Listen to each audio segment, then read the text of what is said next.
यदि प्यार फीका पड़ गया है तुम्हारा, प्यार सूना पड़ गया है तुम्हारा, अब तुम में वो बात नहीं, अब तुम्हारे प्यार में वो रंग नहीं कि तुम्हारा प्रेमी तुमसे आकर्षित हो, अब तुम में वो नजाकत नहीं रह गई कि तुम्हारा पति तुमसे आकर्षित हो, ऐसा लोग कह रहे हैं। लोगों का क्या है? लोगों का काम है कहना। पर इस वक्त तुम्हारी मानसिक अवस्था क्या चल रही है?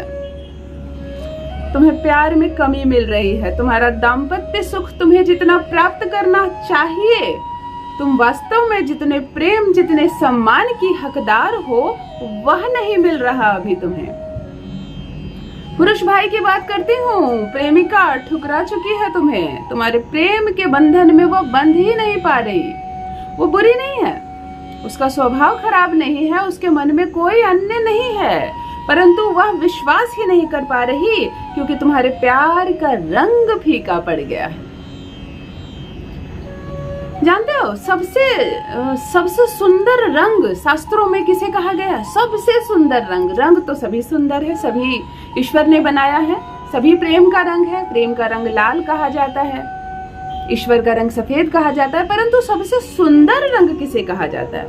जिसे ईश्वर भी पसंद करते हैं, मनुष्य के लिए भी सबसे ज्यादा महत्वपूर्ण कोई रंग माना जाता है, जो प्राचीन शास्त्रों में भी लिखा गया है, वह है रंग पीला, अर्थात हल्दी का रंग।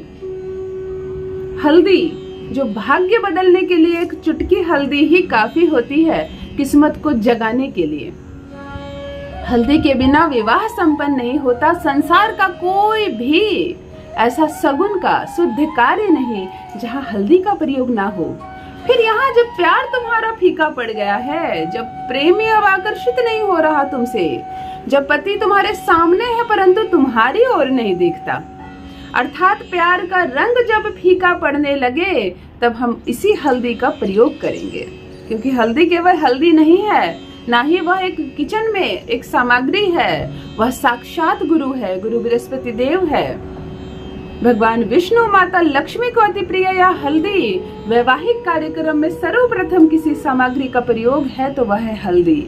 आज एक चुटकी हल्दी का प्रयोग बता रही हूँ तुम्हें। तुम्हारी लव लाइफ ना बदल जाए तो कहना, जब उदासी छा जाए प्रेम में, जब कोई सामने से तुम्हें नकार दे, तुम प्रपोज करने की किसी को सोच रहे हो और तुम्हें डर ज्यादा लग रहा है कि इनकार हो जाएगा, इकरार होगा या हाँ बोलेगी, इसकी अवस्था कम लग रही है, चांसेस कम है, इनकार हो जाएगा 90% चांस है, तो अभी प्रपोज मत करो। यह जो प्रयोग बता रही हूँ पहले यह प्रयोग कर लो। 100% तुम्हारे प्यार को समझेगी, तुम्हारे साथ विवाह के पवित्र बंधन में बंधेगी। और यदि वो पत्नी है तुम्हारी, रूठ गई है, छोड़ गई है, तुम्हें मायके चली गई है, या तुम्हें घबराहट हो रही है कि कहीं कोई अन्य ना आ जाए तुम्हारे वैवाहिक जीवन में, तब यह प्रयोग कर लेना मेरे भाइयों।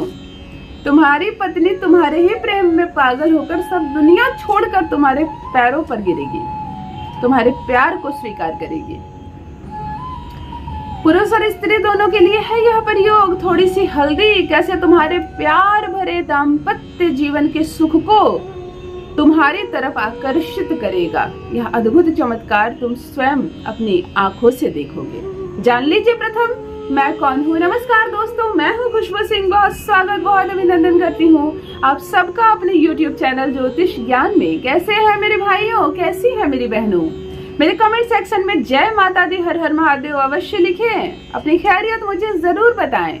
पढ़ती हूँ हाथ की रेखाएं, पढ़ती हूँ जन्म कुंडली, और आप कुछ ना बताएं तो आपकी चुप्पी भी पढ़ लेती हूँ। करम है, कृपा है, ऊपर वाले की प्रेम है। आप सबका ज्योतिष ज्ञान में सदस्यों की संख्या बढ़ती जा रही है। बहुत अपार अपार धन्यवाद। ऐसे ही अपना प्रेम दिखाते रहिए।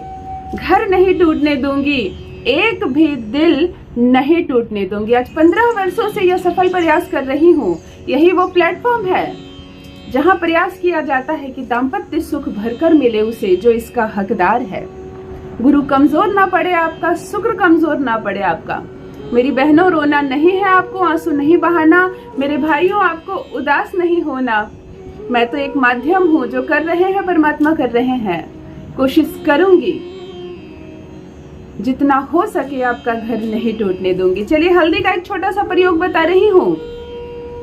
जब ऐसा लगे जैसे कि मेरी शादीशुदा जिंदगी अब बहुत कमजोर हो गई है, या तो अब आप विवाह करने का सोच रहे हैं परंतु लग रहा है कि ये विवाह में बात नहीं बनेगी, जब आपका प्रेमी रूठ जाए और आपका कॉल तक ना उठाए, जब आपका पति आपकी तरफ देखना पसंद ना करे, तब यह काम कर लेना मेरी बहनों, यह एक प्रयोग कर लेना मेरे भाइयों। गुरुवार के दिन एक थाली लेना, छोटी सी प्लेट लेना, लेकिन नई, किचन से प्रयोग किया हुआ जूठा या जिसमें कभी भी आपने प्रयोग किया हो वह ना ले। एक स्टील की छोटी सी प्लेट खरीद लेना। गुरुवार को खरीदना आवश्यक नहीं है, आप कभी भी खरीद लेना, प्रयोग गुरुवार को करना है। एक किसी अन्य पात्र में थोड़ी सी हल्दी जल मिलाकर गाढ़ा घोल लेना, जैसे पेस्ट बनाते हैं ना वैसे गाढ़ा घोल लेना। महिला करे तो अपने बाएं हाथ का प्रयोग, पुरुष करे तो अपने दाहिने हाथ का प्रयोग। ध्यान से समझना, प्रयोग में ही छुपी है, सारी विधि में ही छुपी होती है वशीकरण का समस्त मूल मंत्र। इसे गलत मत करना। जो सामग्री लेने के लिए कहूँ वही लेना, उसके स्थान पर अन्य कोई चीज मत ले लेना। हल्दी का लेप अपने बाएं हाथ के संपूर्ण भाग पे लगा देना। गाढ़ी हल्दी का लेप, महिला बाएं हाथ पे, पुरुष दाहिने, और उस प्लेट पर अपने हाथ का ऐसे निशान छाप देना, जैसे हम दीवार पर अपने हाथ का निशान छापते हैं वैसे छाप देना। हाथ हटा लेना, हाथ धो लेना, उस पर तुम्हारे हाथों का संपूर्ण निशान आ जाए। थोड़ा सूखने देना, वह जब अच्छी तरह सूख जाए तुम धूप में भी सुखा लेना, वरना हल्दी है 10-15 मिनट में सूख जाएगी।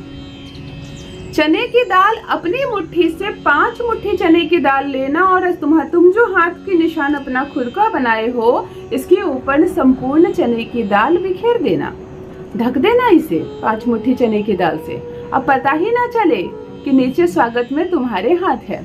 चने की दाल ढक देना। एक छोटे से कागज का टुकड़ा लेना जिसमें अपने पार्टनर का नाम पीले रंग से लिखना, चाहे पीली कलम से लिखना, चाहे हल्दी के पेस्ट से लिख देना, पीले रंग से ही लिखना है। उस कागज पर लिखकर उसे मोड़ देना और इस चने की दाल के अंदर उसे भी छुपा देना। अब इसमें कुछ द्रव्य दक्षिणा डाल देना। इसे एक पीले रंग के कपड़े से ढक देना, छोटा सा रुमाल से ही ढक देना। रुमाल भी लो तो नया लेना। आज हर चीज नया इसलिए इस्तेमाल हो रही हो कि गुरु बृहस्पति देव को हम आकर्षित कर रहे हैं, शुक्र से जोड़ रहे हैं। आपने कपड़े से ढक दिया। अब जब तक यह प्रयोग आप कर रहे हो तब तक कुछ ना खाए ना पिए, प्रातः में ही कर ले यह प्रयोग। हाथ में इस प्लेट को लेकर धूप में अच्छी तरह खड़ी रहना, दिन में खड़े रहना, आंगन में हो, छत पर हो, आंखें बंद करके 3 मिनट तक कम से कम गहरी अनुभूति लेना अपने लव पार्टनर की। उसे याद करना, कुछ अच्छे पलों को याद करना। यदि तुम्हारी शादी नहीं हुई है तो ऐसा याद करो कि समस्त तुम्हारे परिवार के सदस्य आए हुए हैं, तुम लोग विवाह हो रही है, सब कुछ अच्छा है। यदि तुम शादीशुदा हो तो ये देखो कि तुम अपने पति के साथ अच्छे से घूम फिर रही हो, रह रही हो, घर में तुमको खाना बना रही हो, पति मुस्कुरा रहे हैं, बच्चे हैं। मतलब शुक्र को एक्टिव करना है, सब कुछ अच्छा चल रहा है। ऐसी कल्पना करो, थाली को हाथ में लेकर 2-3 मिनट आंखें बंद करके इतनी मगन हो जाना, दुनिया का दुख ना सुनाई दे ना दिखाई दे। थाली हाथ में लेकर आंखें बंद करके इस वक्त केवल तुम हो और तुम्हारा पार्टनर है। अन्य कोई सुख नहीं, कोई दुख नहीं, संसारिक कोई बातें नहीं मस्तिष्क में, केवल अच्छा अच्छा और केवल सकारात्मक तथ्य हो तुम्हारे मस्तिष्क में। इस थाली को ले जाकर किसी ऐसे जरूरतमंद व्यक्ति को दे देना, ना हो तो किसी मंदिर में किसी पुजारी जी को दे देना, और ना हो तो किसी भी जरूरतमंद व्यक्ति को जो इस थाली का इस्तेमाल करे, इस दाल को भोजन में पकाकर खा ले, जो इसे लेकर कहीं फेंक न दे, जो इसका अपमान न कर दे। ऐसे प्रेम से इसमें दान दक्षिणा डालना और ले जाकर दे देना। देते वक्त मन में यह विचार रखना कि आज से सब कुछ ठीक हो जाएगा। जो भी गलतफहमियां हम दोनों के बीच थी अब वह एक हो गई है। तुम्हारे हाथों का निशान जो है इस थाली पर, सीधे गुरु बृहस्पति देव को नमन करना, भगवान विष्णु देव को नमन करना, कहना आपने हमें एक सूत्र में बांधा है और हमें बांधे रखना आप ही की जिम्मेदारी है। ऐसा कहकर दान करना, नमन करना। यकीन मानो तुम्हारा प्रेमी, तुम्हारा पार्टनर जहां भी होगा, तड़प उठेगा तुम्हारे लिए, वह रह नहीं पाएगा, उसे भाग कर आना होगा तुम्हारे पास। अवश्य करें यह दिव्य प्रयोग और अपना अनुभव मेरे कमेंट सेक्शन में अवश्य साझा करें। बस मित्रों, आज के लिए इतना ही। रखिए अपना ख्याल, रखिए अपनों का ख्याल। बहुत बहुत धन्यवाद।